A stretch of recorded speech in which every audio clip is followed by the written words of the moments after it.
প্রিয় শিক্ষার্থীরা, পঞ্চম শ্রেণীর বাংলাদেশ ও বিশ্ব পরিচয় অর্থাৎ BGS Bangladesh and global studies এর ইতিহাস ঐতিহ্য নিয়ে আমরা আজকে তোমাদের সামনে হাজির হয়েছি। তো প্রথমটা ছিল বাঙালি জাতির ইতিহাসে দেশ একটি অত্যন্ত গৌরবময় ঘটনা। উত্তর কি হবে? বাঙালি জাতির ইতিহাসে মুক্তিযুদ্ধ একটি অত্যন্ত গৌরবময় ঘটনা। এরপর দুই নাম্বার 2, বিদ্যালয় পর্যায়ে শিক্ষার্থীদের বাংলাদেশের ইতিহাস বিষয়ক জ্ঞান বৃদ্ধির প্রধান উপায় বই পড়া কর্মসূচি। নাম্বার 3, বঙ্গবন্ধুর দেশ ভাষণ স্বাধীনতা সংগ্রামে বাঙালিদের বেশ উদ্বুদ্ধ করেছিল।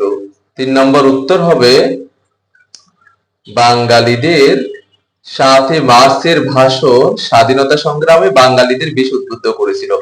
4 নম্বর, মুজিবনগর সরকার গঠিত না হলে যুদ্ধ সঠিকভাবে পরিচালিত হতো না। নাম্বার 5, বাঙালি জাতির ইতিহাসে অত্যন্ত গৌরবময় ঘটনা 1971 সালের দেশ অর্থাৎ 1971 সালের মহান মুক্তিযুদ্ধ।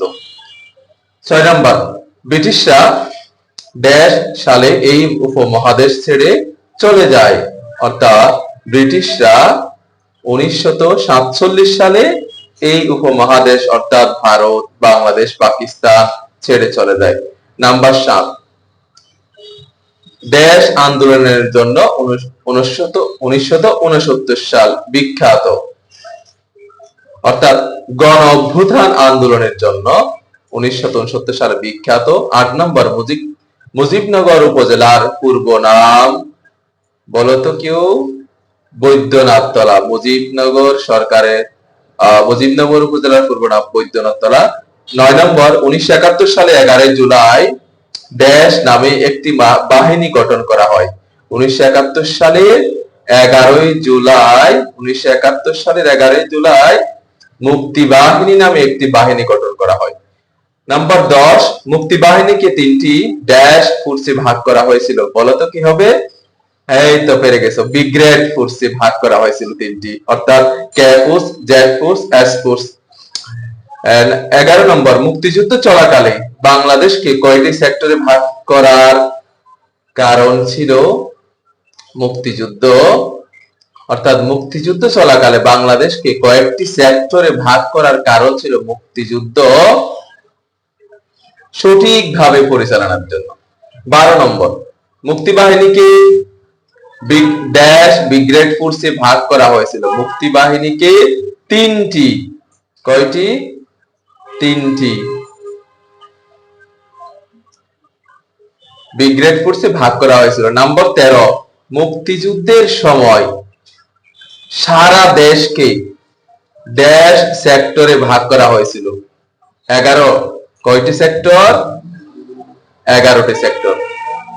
14 নম্বর, মুক্তিযুদ্ধের সময় ঢাকা ড্যাশ সেক্টরের অধীনে ছিল। 2 নম্বর সেক্টরের অধীনে ছিল ঢাকা। নাম্বার 15, মুক্তিযুদ্ধে প্রধানত দেশ বাহিনী সম্মুখ যুদ্ধে অংশ নিয়েছিল। কি বাহিনী? 15 নম্বর, গেরিলা বাহিনী সম্মুখ যুদ্ধে অংশ নিয়েছিল। 16, 30,000 নিয়মিত যোদ্ধাদের নিয়ে গঠিত বাহিনীর নাম মুক্তি ফোর্স। 17, মুক্তিবাহিনীতে গেরিলা ও বেসামরিক যোদ্ধার সংখ্যা ছিল 1 লক্ষ। 18 নম্বর, জেনারেল মোহাম্মদ আতাউল গনি উসমানী বঙ্গবীর নামে পরিচিত ছিলেন। আজকে এই পর্যন্তই। সবাই ভালো থাকবেন এবং সবাই এগুলো লিখে ফেলবেন। Thank you.